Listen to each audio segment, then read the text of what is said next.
Buenas noches, vamos a hablar del acceso al financiamiento para micro, pequeñas y medianas empresas en Latinoamérica y el Caribe.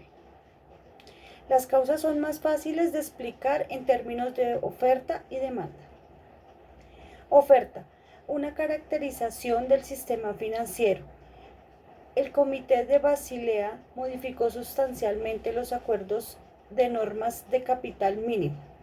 Primero, se fortalecieron los requisitos mínimos de capital regulatorio, particularmente para el nivel 1 y el aumento del mínimo del 4% al 4.5% para el patrimonio ordinario y del 4 al 6% para el capital ordinario. 2. Se establecieron los colchones de capital contracíclicos reglamentarios. 3. Se dispusieron medidas de liquidez a corto plazo, coeficiente de cobertura de liquidez o LCR, y medidas a largo plazo, coeficiente de financiación estable neta, así como los requisitos para el monitoreo permanente del riesgo de liquidez. Profundidad del sistema financiero.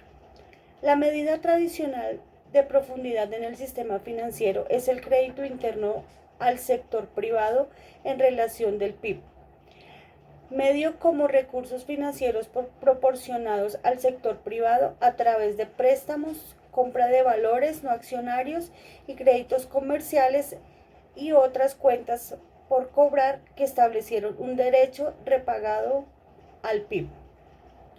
Este indicador mide el porcentaje de recursos financieros transferidos del sector financiero al sector real como proporción del valor agregado en un año determinado. Riesgo de solvencia, crédito y liquidez.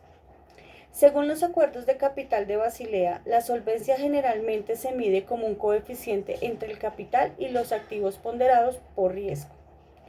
Se requiere una estigmatización econométrica para medir el comportamiento del coeficiente capital bancario como indicador de disciplina.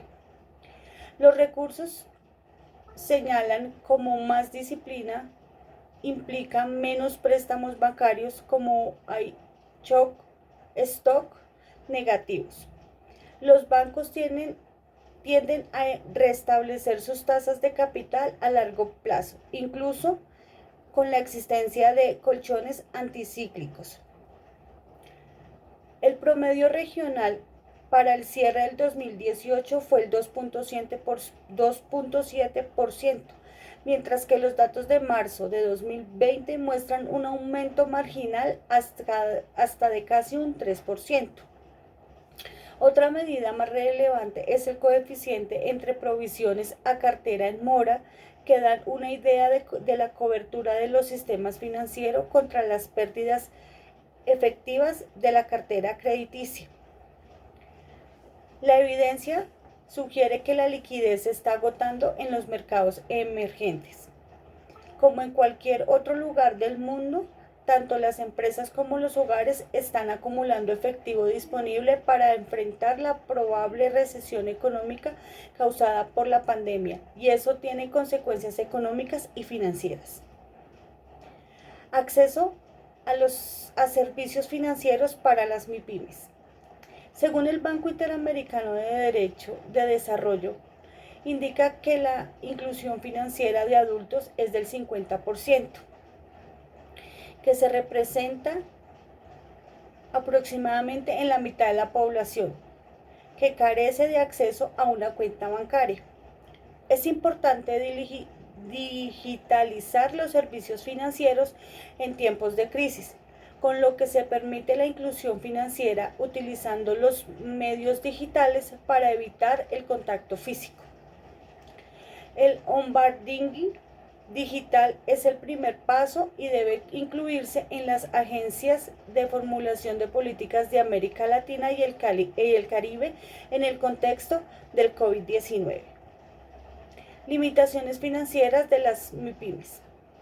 La brecha entre la demanda y la oferta de fondos para las MIPYMES de la región es 5,2 veces la oferta actual. Estos datos revelan las limitaciones en las MIPYMES, que son el tamaño de la empresa, el género, donde existe una brecha financiera significativa por razones culturales, históricas y sociales en toda la región. Los requisitos de colaterales suelen ser mucho más estrictos para las mujeres y los requisitos reglamentarios limitan su acceso al financiamiento. Buenas noches. Hoy hablaremos sobre las fuentes de alternativas de financiamiento, el lado de la demanda, problemas de agencia e informalidad, la crisis económica y financiera de las MIPYMES y la reestructuración de empresas.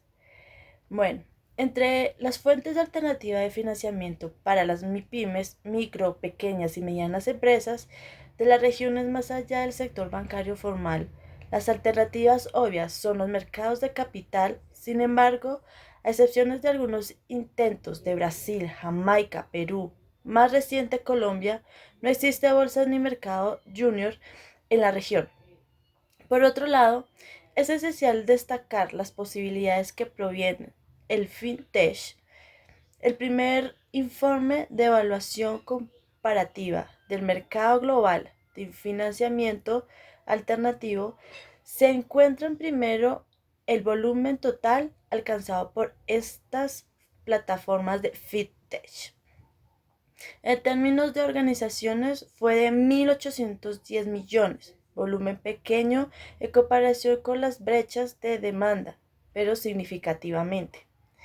En segundo lugar, las regiones de América Latina y el Caribe, ALC, alcanzan el mayor crecimiento interanual entre las 6 regiones geográficas incluidas en el análisis, con una tasa de crecimiento anual del 173%.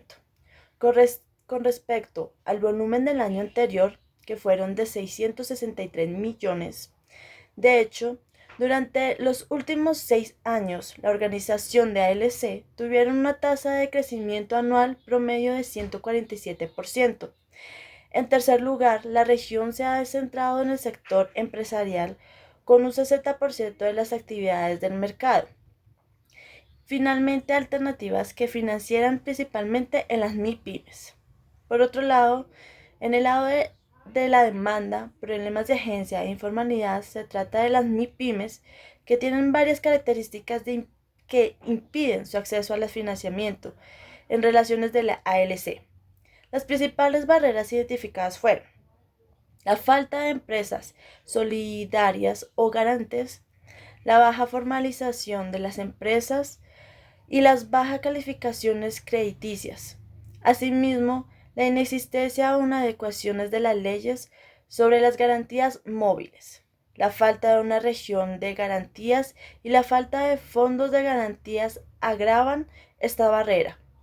El problema es aún mayor si las garantías requieren para las MIPYMES obtengan presente comerciales siempre que exista reglas claras en el país, que sean superiores al 100%. La información también afecta el precio de los préstamos para las MIPYMES. En la crisis económica y los financiamientos de las MIPYMES, los datos consolidados de la región muestran cómo los sectores financieros son relativamente poco profundos en términos de servicios a la economía real en los países de ALC. También su comportamiento agregado con respecto al riesgo del crédito. Esto tiene profundas implicaciones para la economía, dada a la amplificación y propagación de los ciclos económicos.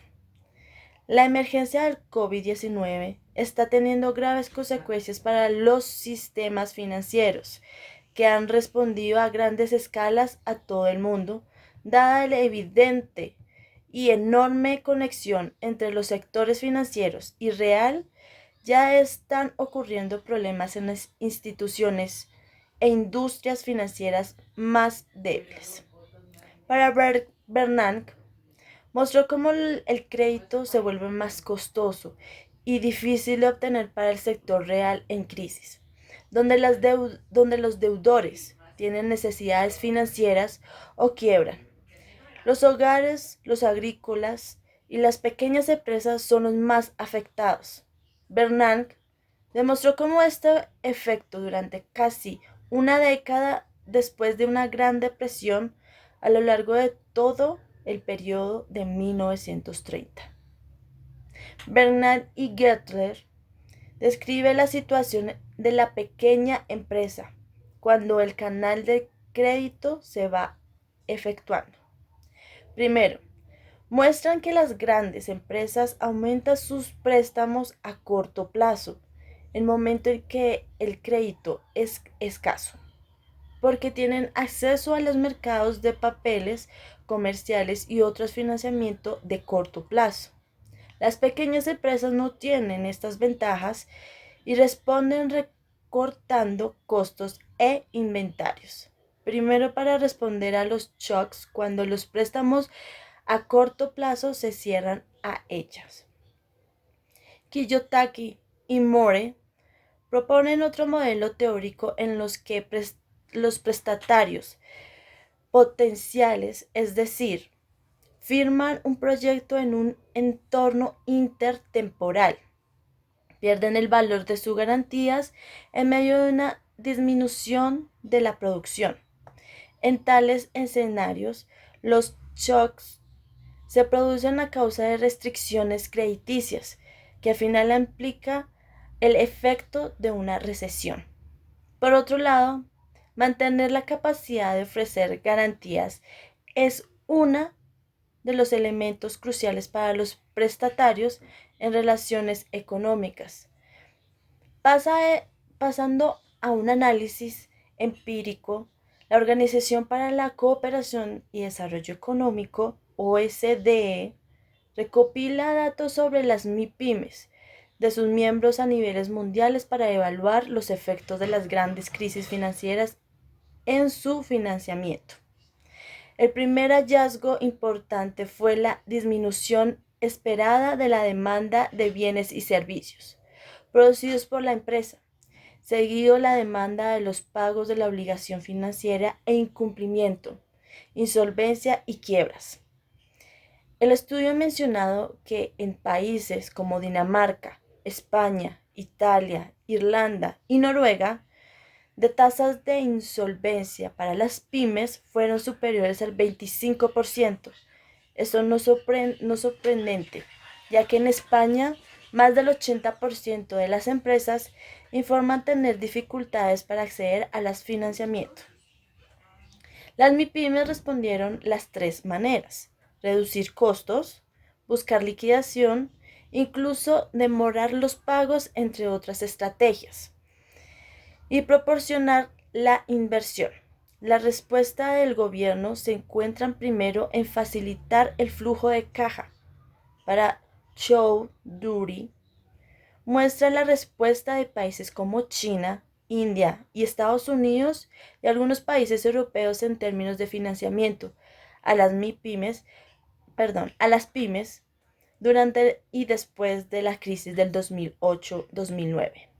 Además, a la experiencia de muchos países de la OSD, este estudio destaca el papel vital del Fondo Fiduciario de las garantías de crédito para micro y pequeñas empresas de India, para cubrir los aumentos de los requisitos y las garantías de acompañar a las crisis que se obtienen.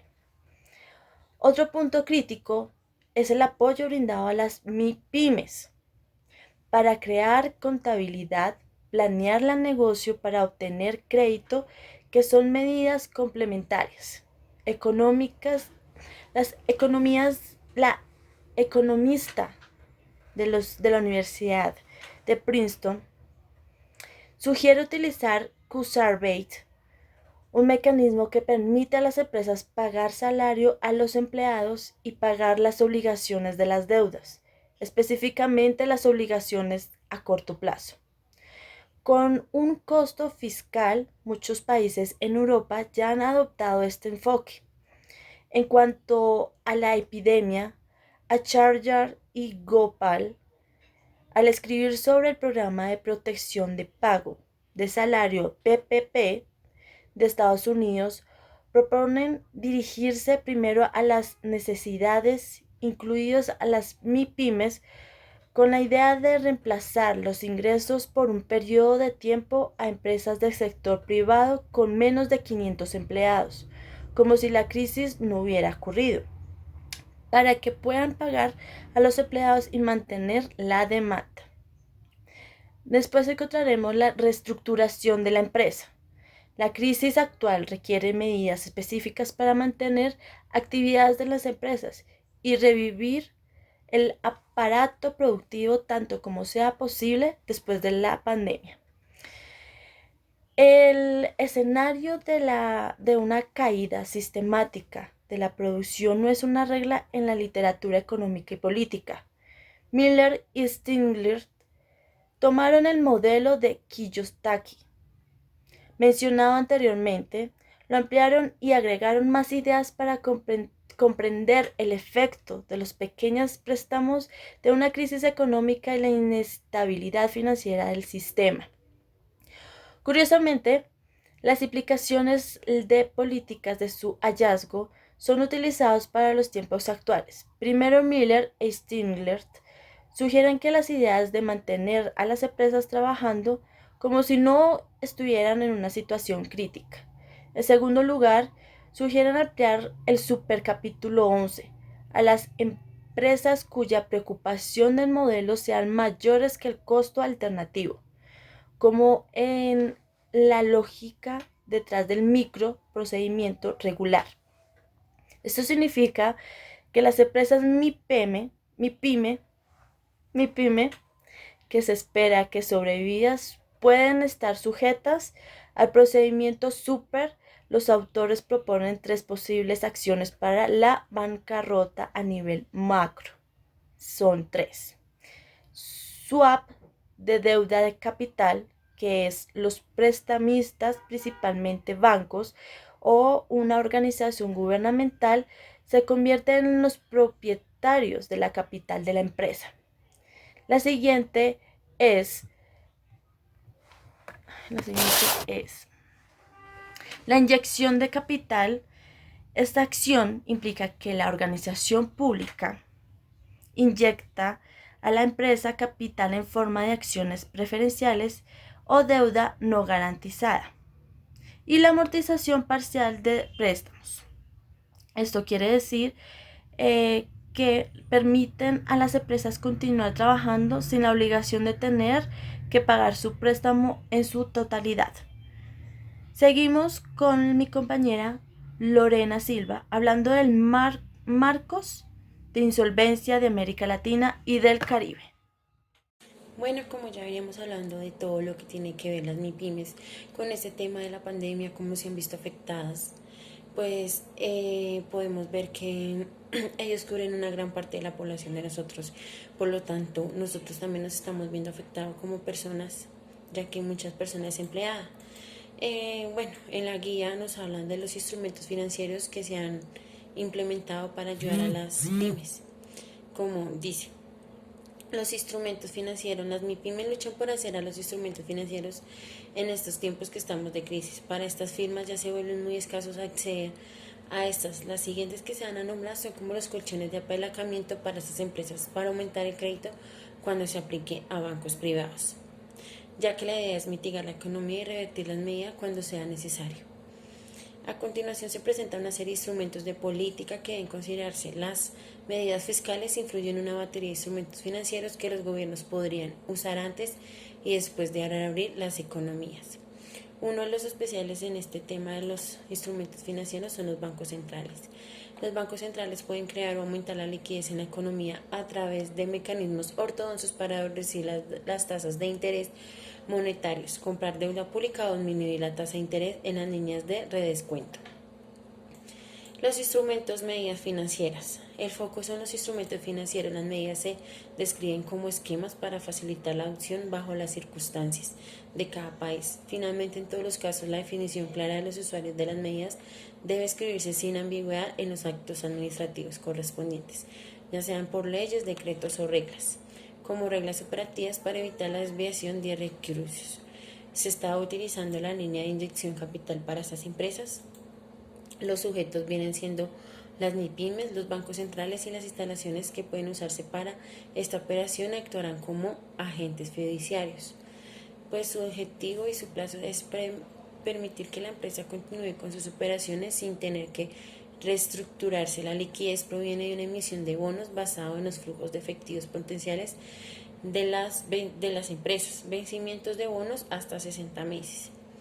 Operación y tasas. Los organismos gubernamentales agrupan activos similares o del mismo sector de la manera más estandarizada, plazos, sectores económicos. El flujo de efectivo respalda la emisión de bonos sociales que ofrecen al mercado una mejora crediticia en instituciones multilaterales o el gobierno, si corresponde. Los bonos se utilizarán para inyectar capital en las empresas. Las empresas adquieren un préstamo del organismo gubernamental a tasas de mercado. Operaciones del mercado. El Banco Central puede usar títulos a fines de liquidez. Bueno, esto es un poco de todos los instrumentos financieros en los que puede entrar las MIPYMES para, como decía, un apalancamiento para que no tengan que cerrar y puedan seguir continuando y pues así brindándole muchos trabajos a muchos de nosotros. En conclusión, pues sí, estamos viviendo un tiempo de crisis, ha sido muy difícil tanto para la economía nacional como mundial, todos nos hemos visto afectados, los más afectados son las MIPYMES, muchas empresas que no están bien conformadas por ese tema, también no han podido acceder a todos los beneficios que tiene el gobierno, pero pues también deberíamos darle apoyos porque hay muchas que están empezando, hay muchas que son de familias juntas y pues no ven la necesidad conformarla muy bien, aunque esto también nos deja una enseñanza que es mejor hacer las cosas correctas y pues la idea es que puedan ayudar a todas estas empresas para que así la economía fluya y siga para todos los colombianos. Muchas gracias.